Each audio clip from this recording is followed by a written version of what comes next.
It's been a bit since the last Beyond Order video, but what is a lobster scholar supposed to do when we find out that the Supreme Court of Canada will not be hearing Peterson's lawsuit against his professional organization, and he launches his educational website all within a month?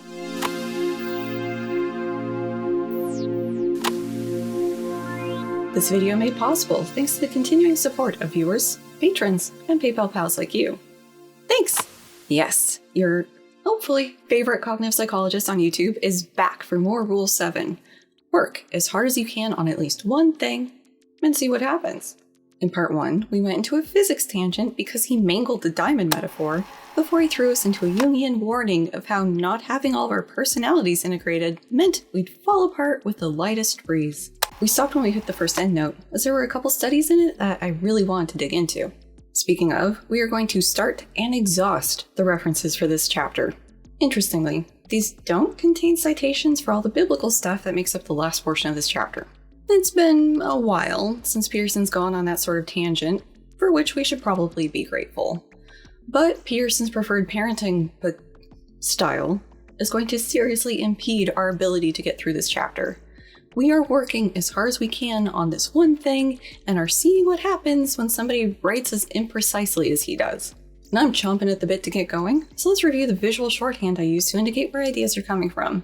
This means I'm paraphrasing the book, this means I'm responding to the book, or integrating my thoughts with science. No shortage of that today, at least from my contributions. To be fair to Peterson, his 2 endnotes for this chapter, all 2 of them, do contain a total of 4 references, so it could be worse. Also, we're here, not over there, because I'll say why later, but it rhymes with perjury, and it's happening next week. You can thank me for my sciencing by liking the video, subscribing to the channel, please thank you, or joining my Patreon, where you can get access to exclusive behind-the-scenes content, like the scripts, which will have a magic eye that I made for this video, or things like me struggling to say the word iatrogenic for a surprisingly long period of time to the point where it felt like my brain was blue screening, it just wasn't going to come out. Or you can pick up the Citation Needed merch, including the new design, Exhibit A, which has a Chaos Dragon lovingly cuddling the citation demand, and you can get mugs, t-shirts, stickers, hoodies, all of the usual goodies. Okie doke, back to the value of metaphorical heat and pressure. Section 1 continued, the value of heat and pressure. We left off last time with this quote about how being a, quote, poorly integrated person results in the, quote, physical consequences of depression, which are, quote, essentially indistinguishable from rapid aging, and some citations. These are a couple sources about the relatively new link between depressive mood disorders and low-grade systemic inflammation.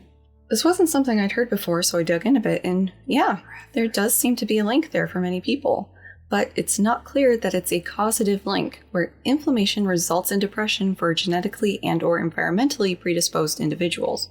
I'm not going into the specifics for any of these references, because it's a lot about cytokines, physiological pathways, and other fiddly medical biological stuff.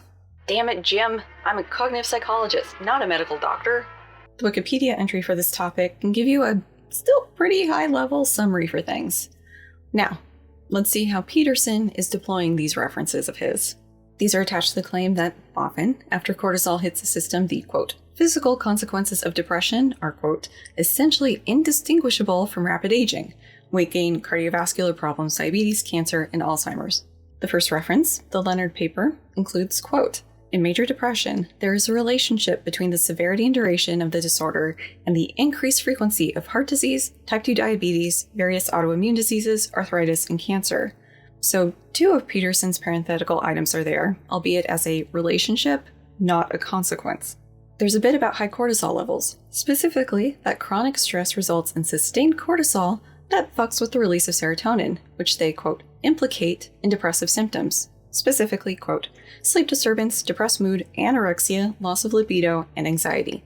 Those don't quite line up with Peterson's, quote, physical consequences of depression. This does not include anything about weight gain, just not eating, which would presumably not result in gaining weight, nor rapid aging. The second reference is by Cohen and colleagues and is focused on cardiovascular disease, or CVD, and what I'm showing you on screen, and it's linked to depression, as well as PTSD and anxiety. The interplay between treating the cardiovascular disease and the psychiatric condition is explored, and the chicken-egg situation between the two is noted. Cardiovascular disease is the only claim of Peterson's addressed in this reference, and, as with the Leonard paper, the directionality between disease and depression is not known. Finally, the Carling paper investigated the relationship between gastrointestinal symptoms and the hypothalamus-pituitary-adrenal axis, which is basically a critical part of how your body responds to and handles stress. It includes the hypothalamus and pituitary gland in your brain, plus the adrenal glands that sit near your kidneys. It's a mouthful, so it's HPA for short. So there's elevated levels of cortisol in response to stress, which coincides with increased HPA activity, but suggested that being in that state for too long could result in your body suppressing cortisol levels and HPA activity. The authors wanted to test the relationship between GI symptoms, depression, and people's cortisol responsiveness, and found that for people with depression, cortisol suppression was associated with GI symptoms, but not elevated or normal cortisol responses. While it's all very interesting, this paper does not speak to any of Peterson's points. Altogether, none of these papers have anything to say about rapid aging, weight gain, or Alzheimer's. It's not even really clear what would distinguish rapid aging from regular aging, or what would trigger it. What do you mean, do? Furthermore, the link back to this poorly integrated person seems tenuous at best. Yes, there are physical consequences to depression. That's well established. His quote, "Depression characteristic of prolonged futility makes me think of learned helplessness. And dear viewer, I need to update you." As a setup for talking about my dissertation experience, I went through the concept of learned helplessness. A video so old at this point, I don't remember where I have the script saved. It's pretty grim to talk about, so I'm not going to rehash all of it here. The gist of our understanding had been that when put into a bad situation, and we, mammals, learn that we have no way of changing it, we basically give up. We just sit there and deal with the noxious stimulus because what can you do? However, in rechecking my sources for this, I found an update that basically flips our understanding on its head. It was basically assumed that the default response in these situations would be to try to escape or change things or just reduce how bad it was for the organism, and the fuck my life response is what had to be learned. But with better neurological techniques, it's been worked out to be the opposite. Our, including rats and dogs here, default response is to not react to the negative stimulus. We have to learn we have some element of control before we try to GTFO. This paper is an interesting read, as they go through the behaviorism versus cognitive history, but it's also a bit neuro-heavy, so I'll link it in the description and you can check it out if you're interested. So Peterson's safe enough with his phrasing here. A directionality in the relationship between the depression and prolonged futility isn't said. Regardless, I felt duty-bound to update y'all. However, all of that seems completely unrelated to the core point of this chapter, the fate of the poorly integrated person and why you need to aim yourself at something. Maybe bringing this into the more serious social consequences will make it make sense. He claims this disarrayed state means the person will, quote, overreact to personal roadblocks or speed bumps. They can't plan ahead, and because they can't choose what they want, they'll never be happy. And I've tried to summarize this into a brief point, but with the Jung flavor, I'm having a hard time. Quote, one of his multiple warring subpersonalities will latch onto such arguments, often contrary to his best interest, and use them in the form of doubts to buttress its contrarian position. So a, quote, deeply conflicted person can easily be stopped, though they'll be mad about it. The antidote to this is to have a, quote, singular and identifiable goal. One of my marginal notes here is a very sarcastic, cool story, bro, because that's what this is. A story. A Peterson fanfic of the modern Lost Boys he's trying to shepherd into creative conservatism. All of these definitive claims of what problems the, quote, poorly integrated person will have, when in reality, it's his opinion. Which had to have some Jung woven in, because of course it did. Allowing myself one specific rebuttal, I disagree with the first part of this. That overreaction to frustration or failure is the sign of a directionless individual. I am in a bit of a triggered trauma place right now, as my rescheduled surgery should be happening Monday after this video goes up. Lots of doom and brain fog because of my history of being dicked around by doctors and the very real chance it could happen again. Also, My husband's been approved to go back with me as my medical proxy, so hopefully it doesn't happen again, but we'll see. It has been an absolute struggle to get work done this month, let alone enjoy my downtime, and I have a very specific goal I am working towards here. Peterson would probably describe my reactions to the frustrations and failures on this medical journey as too much. But the thing about trauma is that's how it can go. You'd think a clinical psychologist would understand this, and furthermore, not suggest the thing that will help people dealing with trauma is to just set a goal, any goal, and work on it. Speaking of, Aim, point. All this is part of maturation and discipline, and something to be properly valued. If you aim at nothing, you have nowhere to go, nothing to do, and nothing of high value in your life, as value requires the ranking of options and sacrifice of the lower to the higher. Do you really want to be anything you could be? Is that not too much? Might it not be better to be something specific, and then perhaps to add to that? Would that not come as a relief? Even though it is also a sacrifice. we are at another prototypical Peterson prose problem. Specifically, this can be read as true. A person needs to figure out what is important to them and what they want to do with their limited time on this planet. They will likely have to choose between potential options, which would sacrifice the option not taken. But if you think about it a little deeper, the motivational poster nature of this comes into focus. Which kind of makes this the shitty child of different peak 90s business wall art. While having a high value aim can help give you purpose, it's not going to magically fix everything in your life. If you're being worn down by a shit life, there's probably a handful of systemic factors that are largely outside of your control.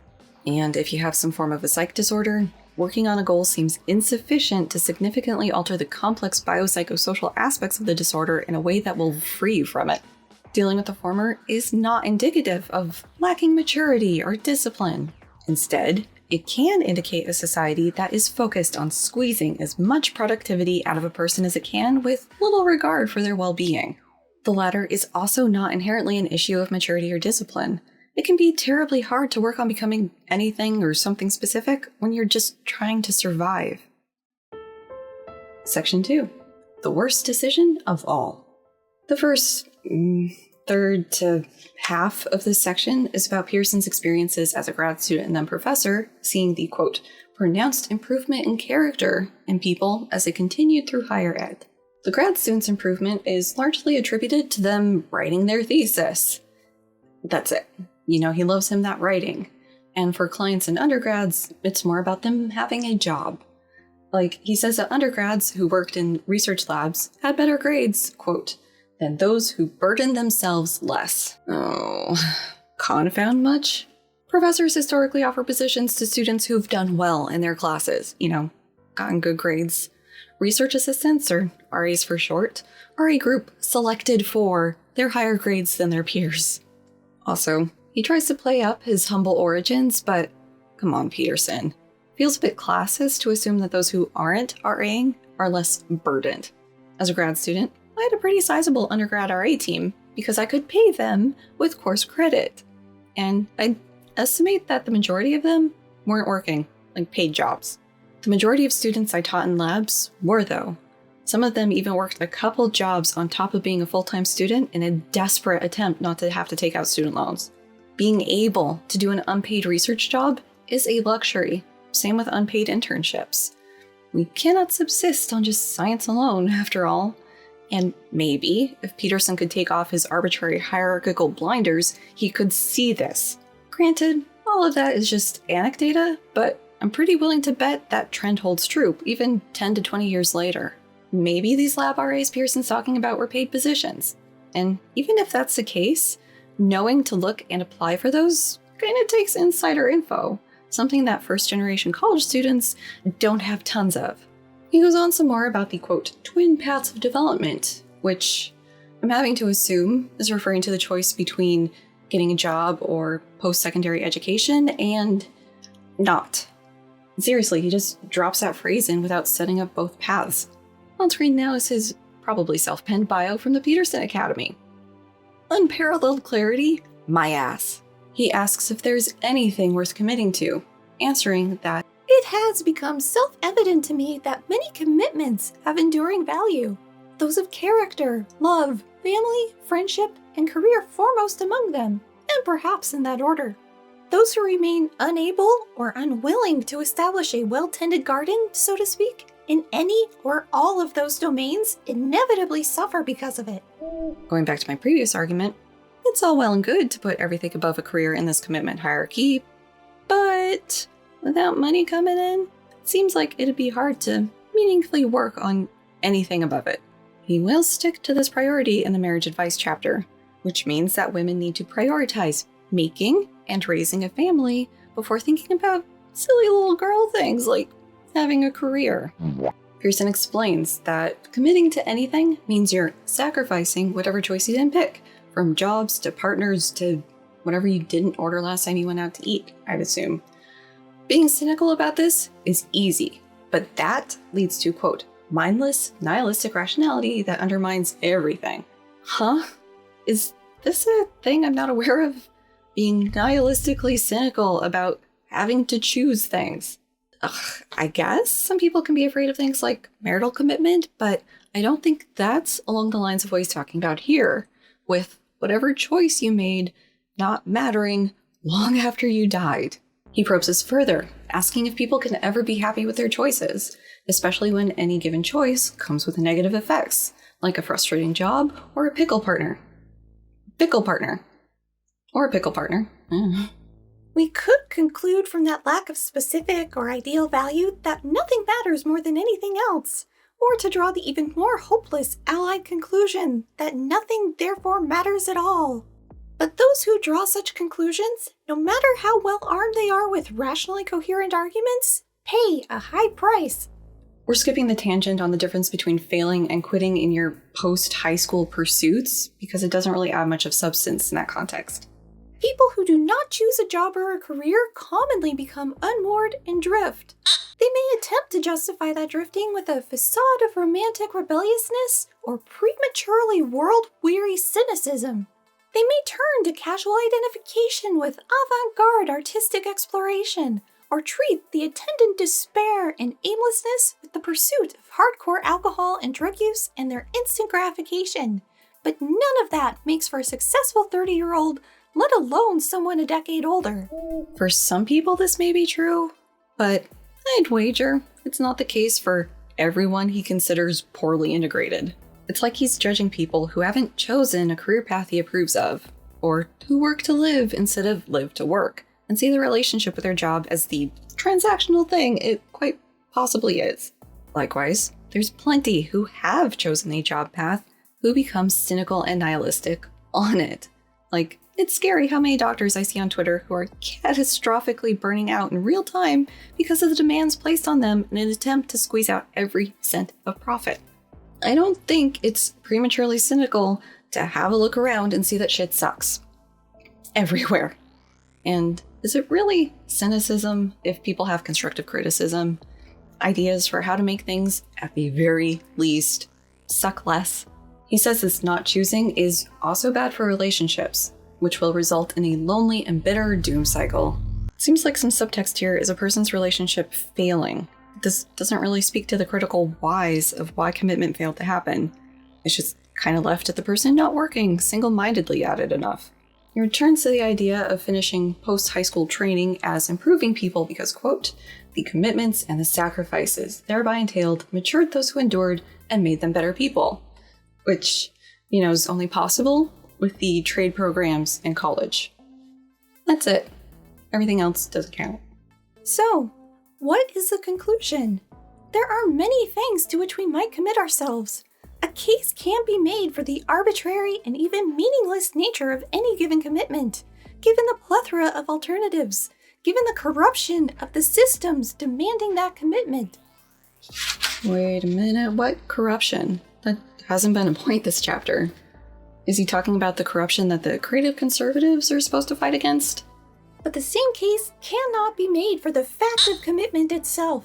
Those who do not choose a direction are lost. It is far better to become something than to remain anything but become nothing. Cynic despairing of bad choices. The worst decision of all is none. Naturally, we have to end this section with a deepity. Yes, not choosing is itself a choice, but he's assuming that those he considers directionless are as he sees them, quote, lost. Some people could be trying to, quote, remain anything, but I guess that many of them have made choices that aren't factoring into this, or even possibly had choices made for them. How many people have failed to commit to higher ed because the school was unwilling to accommodate them? How many have failed to commit to a career because they found out they'd only be able to work in toxic workplaces? How many have failed to commit because their chosen life path isn't able to keep food on their table and a roof over their head? Working really hard at achieving something and having the rug pulled out from under you is terrible. I know this all too well. Section 3. Discipline and Unity. Peterson's back to the attractive kids idea again.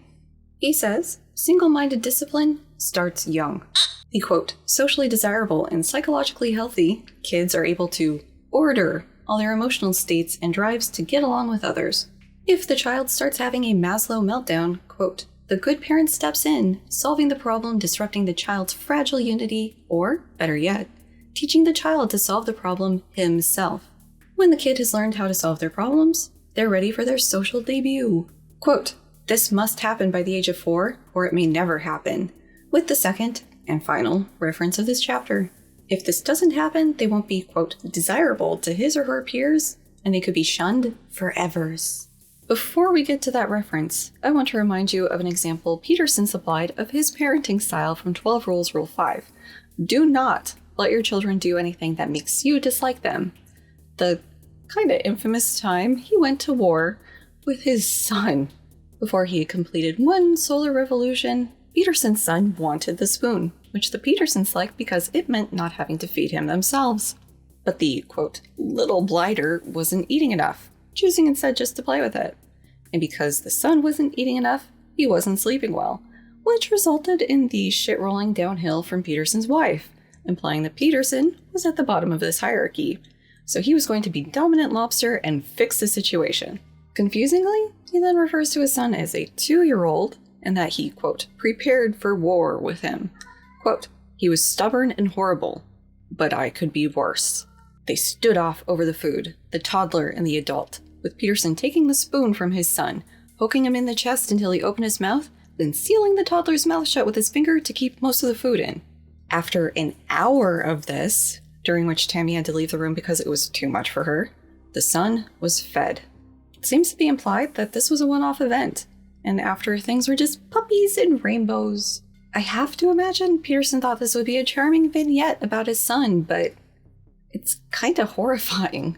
This siblingless, childless cat lady is relying on the American Academy of Pediatrics website for when a child should be expected to completely feed themselves. Plus anecdata from my Discord server's parents because I have no clue. Around a year old, kids will experiment with the whole sustaining life thing, but they won't be great at it as their coordination's still developing. Around 18 months, they'll be getting the hang of it, but may be more interested in making food art. Sometimes performance art, even. Some kids will get the hang of it by 2, others not so much. Because developmental milestones are a statistical description of what most kids are doing. While it's great for his son that they eventually realized he wasn't eating enough, as it was impacting his sleep, which trickled down into a problem impacting Peterson, it's astonishing that they let him go that long without eating enough, especially at that age. What was their thinking? That he'd learn how to feed himself and to not waste food by going hungry? For several days? The kid was maybe a toddler, depending on what age we're supposed to go with here. While it was appropriate to let him work on the eating skill, it was stupid to think he'd be getting enough in, especially if he was playing with it as much as described. Okay, I brought that up because of Peterson saying here that the good parent needs to help their kid with their problems, or even better, how to solve it themselves, and being hungry is definitely a problem. That said, let's now take a moment to remember Peterson's advice on fostering a socially desirable and psychologically healthy baby bucko from the same rule. Briefly, use physical punishment because rewarding good behavior will only get you so far. When we talked about this previously, I went through the operant conditioning grid to help make the difference between punishment and reward, also known as reinforcement, clear. Overall, you reinforce behaviors you want to occur more often and punish the behaviors you want to decrease the frequency of. These differences are pretty intuitive to understand. So, reinforcement tells you what behavior to do, while punishment just tells you what not to do. As such, reinforcement is a bit more informative on what you should be doing instead of punishment where you just find out one thing not to do. Now, the positive and negative aspects of both can trip people up, especially in intro psych, because positive punishment? Are we talking BDSM here, Dr. Cass? What? So, positive in this context means that you are adding a stimulus, and negative just means you're removing one. Okay, so a positive reinforcement means that you're adding a positive stimulus in response to a desired behavior, like giving your pet a treat when they do a trick. A positive punishment means you're adding an aversive stimulus when an unwanted behavior occurs. Complaining when somebody leaves dishes on the couch would fit here. A negative reinforcement removes an aversive stimulus when the target behavior happens. Something we all live through is your parents nagging you to do chores when you're little, and that nagging stopping when you did the chores. And finally, a negative punishment is when you remove a positive stimulus when an unwanted behavior happens. Kids losing video game privileges for not doing their homework certainly qualifies here. Go to the time on screen to skip the physical punishment discussion. Peterson argued that physical punishment, so corporal punishment, was the most effective way to get kids to stop doing things that make you dislike them. He tried to argue against the parenting cliches, which have moved that form of child rearing off the table.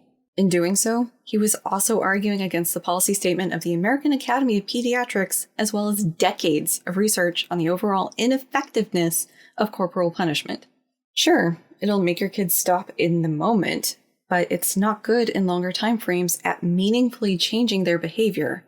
But he's also mad at that academy for being on the side of gender-affirming care for minors, so he's probably also mad about this policy, ideological capture, and all that.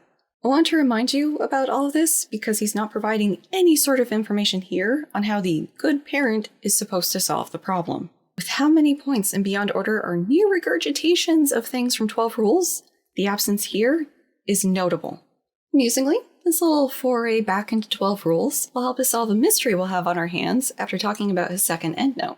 Endnote 2 is attached to the claim that a child needs to be sufficiently able to, quote, order the multiplicity of emotions and motivations that constitute their basic instincts of survival into the strategies of cooperation and competition that involve others by 4 years of age, or it ain't gonna happen.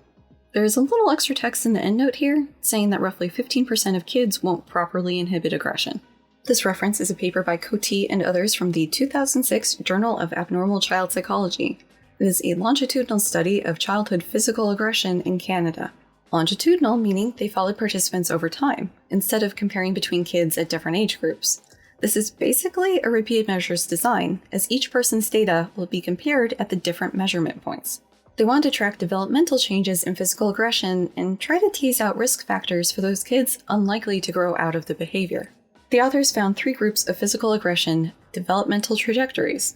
31% had 0 to little use of physical aggression when little, and basically none by their teen years. A little over half, 52.2%, had some physical aggression as a tyke, followed by it becoming uncommon when older.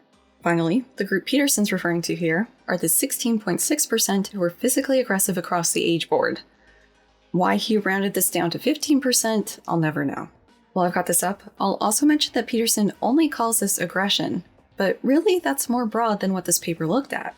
The authors specified that they were only looking at physical aggression, defined as, quote, physical acts that are directed at another person and that can potentially be harmful. This is different than indirect or relational aggression, which you'll know as kids being non-physically shitty to each other. That sees an uptick with age. This is an important distinction, as we're only talking about physical aggression decreasing for most kids here, while a more sophisticated form of aggression increases. We're going to hit the main points of the method and results so we can focus on the conclusions of this paper. Over 10,000 households from across Canada with at least one young child were selected for inclusion from a much larger longitudinal dataset. At 2-year intervals, the primary caregiver was interviewed about how aggressive their kid was, as well as family details, including the age of the child's mother when they were born, if the mom had finished high school, if it was a single-parent household, and the income level. Those family factors are known risk factors for a child who's going to be having a harder time. They also looked at a couple metrics of parenting styles. These included a positive parenting scale, which tried to capture how frequent positive interactions happened between the primary caregiver and child. A hostile or ineffective parenting scale for how frustrated or annoyed the caregiver would get, or frequency of punishments. This also included a reverse scored number of praises given to the child. Lastly, a consistent parenting scale for how successful the child was at doing what was asked, or if they got away with a lot. Super lastly, there was also a family functioning metric, representing how smoothly the family's ship was able to sail. As mentioned while we were looking at the abstract, the majority of kids will grow out of slight physical aggression. A smaller group will never really have been physically aggressive in the first place. And finally, the roughly 17% of kids who will persist with the physically aggressive behavior. The continuing physically aggressive kids were, quote, more likely to be boys from low-income families with mothers who had not completed high school and who reported using hostile, ineffective parenting strategies. All this was consistent with a similar US study. Inconsistent with previous work, they didn't find a group who increased in aggressive behavior, but they proposed this was because they only looked at physical aggression. They suggest that failing to learn to not be physically aggressive could have similar roots to the kids picking it up in the first place. They note the possibilities that it's not just how the family interact with each other, but that there could be gestational or genetic differences in play too. Important for Peterson's use of this paper, quote, the developmental patterns that we observe for physical aggression do not necessarily generalize to other types of aggression. Okay, let's trace back our steps and return to Peterson's arguments. A minority of kids don't learn to stop using physical aggression. So in his endnote here, he's arbitrarily rounded the percentage and neglected to integrate the caveat from the authors that their finding only applies to physical aggression. This isn't on the level of melting lobster brains, but still not great. Going back to what this endnote was attached to in text, it's clear this magical age of 4 is a free-floating claim, unsupported by this reference. This is the mystery I mentioned earlier, and we can trace back where this claim originated with him. The 11th rule of the original 12 was, do not bother children when they are skateboarding, which was a kitchen sink of a rule with how scattered it was. The section boys into girls is where this by age 4 or bust idea gets a reference. It was also mentioned in the parenting chapter, but sans référence. This 5%, quote, subset of 2-year-old boys who are temperamentally physically aggressive isn't in reference 196. Somehow they don't include counts at the different ages they checked physical aggression behaviors. Only overall percentages for the 3 groups, similar to the current reference 2, both in categorization as well as percentage values. What is here is similar to the results we just went through. The second largest group were never really physically aggressive, the largest group were kind of aggressive, and the smallest group were persisting, actually increasing, in physically aggressive behaviors. If we compare the physical aggression over time plots between these 2 papers, the data fits together pretty nicely. The Beyond Order references group that will grow out of physical aggression does show a little bit of an increase between 2 and 4 years old, similar to the 12 Rules reference. It's just that the 12 Rules reference stops before the downward trend. However, neither of these references make this age 4 or else decree that Peterson keeps repeating. The closest I can figure is the mention of the physical aggression decreasing around the time the kids in preschool in the 12 Rules reference, but the age of that seems anywhere between 2 and 5 years old. However, as we can see in the Beyond Order reference, that mildly physically aggressive group is still working on getting down to the non-aggressive levels by the end of the age window. So while they are largely distinct from the persisting aggressive group, it's not exactly done and dusted by age 4. Well, with the reference discussion out of the way, let's talk about the last little bit of this paragraph. And hang on, he's overextending the research here. As we saw, he was very explicitly focused on physical aggression, not whatever the heck he's referring to with the sufficiently self-problem-solving kid thing. Like, sure, some kids may use physical aggression as a problem-solving tool, especially if that's what they're taught at home, but that's not really what he's talking about here, is it? It also seems weird to me that he's lumping temper tantrums into things here, especially as an aside. Granted, they're not a cute look, but he's kind of putting the cart on the road and altogether forgetting about the horse. Temper tantrums are a normal part of early development, especially in the time before a kid has the ability to express themselves and their feelings. Contrary to what Peterson started the parenting chapter with, the, quote, 30 seconds of carefully directed problem solving, meaning corporal punishment, is not the solution. Instead, there are different strategies that parents can deploy. And these will probably take longer than 30 seconds, but they don't involve hitting your kid into silent compliance and might actually result in meaningful changes to the tantrum behavior in the future. Wow, right? It's suggested to try to diffuse the tantrum before it happens, like distracting them or something, but if that doesn't work, get them somewhere calm and quiet and ride it out. Don't give the tantrum behavior attention, but also make sure they're safe. And when they've calmed down, talk with them about what happened and discuss how things could maybe go different in the future.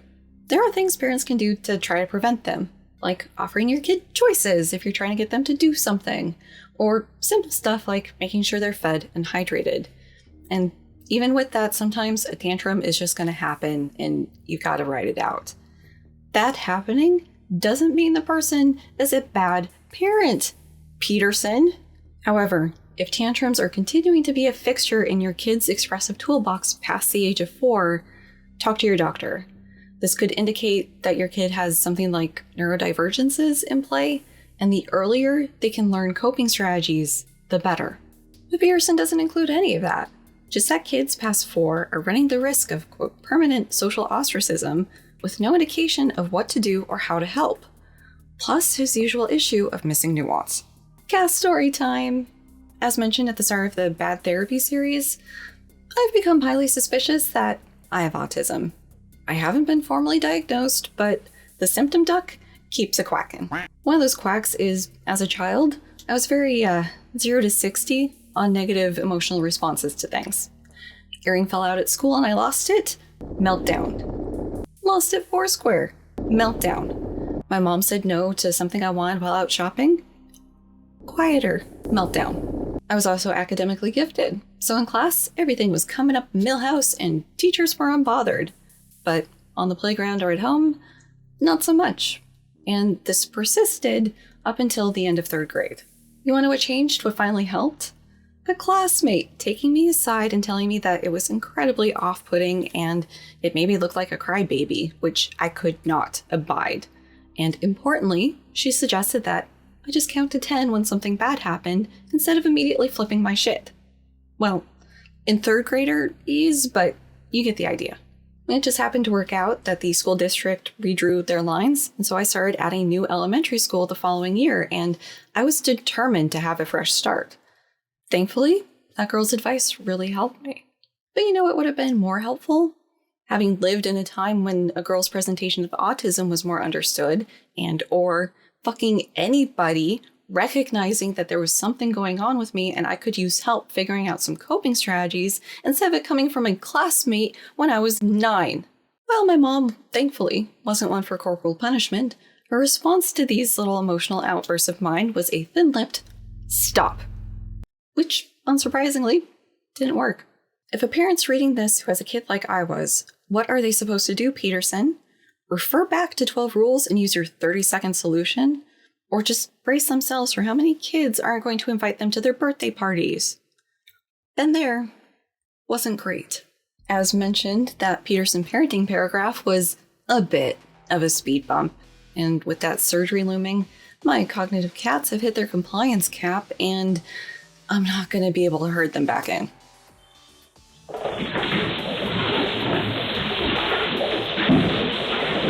So, stay tuned for more working really hard and getting through this advice chapter, which will next be in the form of biblical advice. So, till next time, bye.